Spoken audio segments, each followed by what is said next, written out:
She is certainly a major pop star, a multiple Grammy Award winner and Oscar winner, who is also living with Tourette's syndrome. I did not know that. Tourette's is a nervous system disorder that causes uncontrolled movements like blinking or shoulder shrugging. Billie recently spoke out about it, saying that she is sometimes incredibly confused by it. So Dr. Laura Saunders from the Institute of Living is here to explain what this is. Hey, Doc, how are you? Happy Wednesday.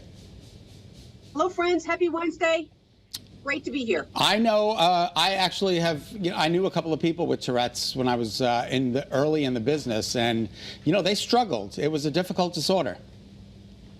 Right. So I like to talk about sort of tic disorders, and tic disorders. The category Tourette's is like a subcategory of tic disorders. Okay. And the CDC found that 1 in 50 children have some type of tic disorder. So this is not totally uncommon. There's some teens right now on social media who are getting like 1 million likes, and views around they're talking openly about having Tourette's.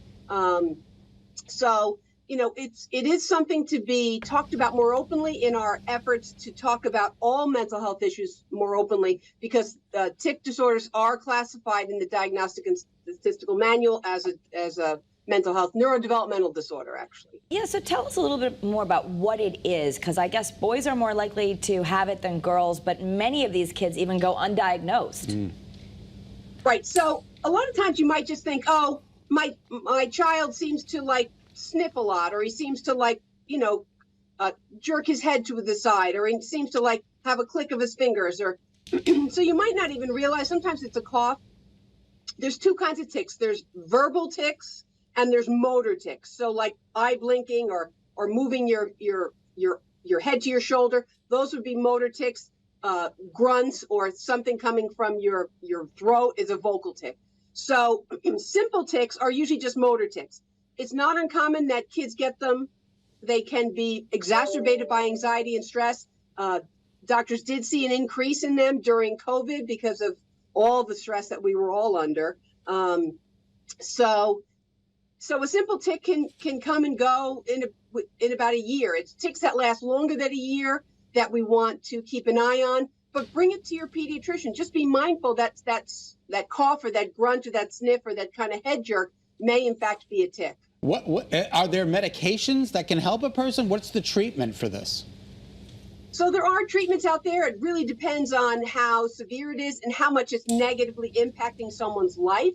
If it's diagnosed as a simple tic or developmental tic, they might really not do anything. They might work on some stress management or some positive coping skills.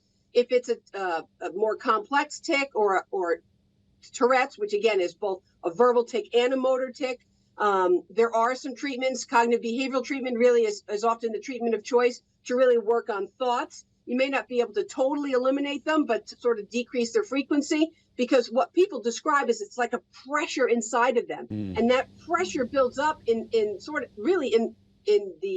motor neurons, and boom, it just needs to fire. So it's not like they can just stop it, and they're not lazy. There's nothing pejorative about it. It's a real and true phenomenon. So what about sometimes in the movies you'll see someone shouting swear words? Is that part of it? So yes, so corporalalia is part of Tourette's. Probably less than 10% of people that have Tourette's have that corporalalia, which is where they might shout an expletive, and it could be a body part, it could be a swear word, and that's part of the Tourette's. And again, very often the individuals that have Tourette's or have tic disorders are very self-conscious about it, which unfortunately then sometimes makes it worse. So it's not that they're trying to make anyone upset. It's actually like it's an unconscious process that really drives this. And, go ahead, Ken. I was going to say early intervention is important. So early intervention. If you think this is happening with your kids, talk to your pediatrician. That's step one. Yes. We can pretty much say this about anything. Early intervention is really the best way to deal with any issue. But early intervention, when you just notice like some motor tics or some facial grimaces or like an excessive kind of tapping or touching, bring it to your pediatrician's attention. And again, they might want to track it over time. There are treatments. There are some medications if it's more severe and if it's really having a negative impact on your child's life. But let's get it diagnosed. Let's get it out there that this is not about being lazy. This is not about, someone doing it on purpose. These are unintentional tics, and they're often a symptom of anxiety.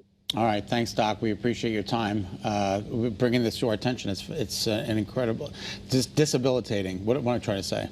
Disabling disease. Disabling, that's what I'm saying. yes. Well, and it's also good if people understand it. Yeah. All right. Thanks again, Doc. We appreciate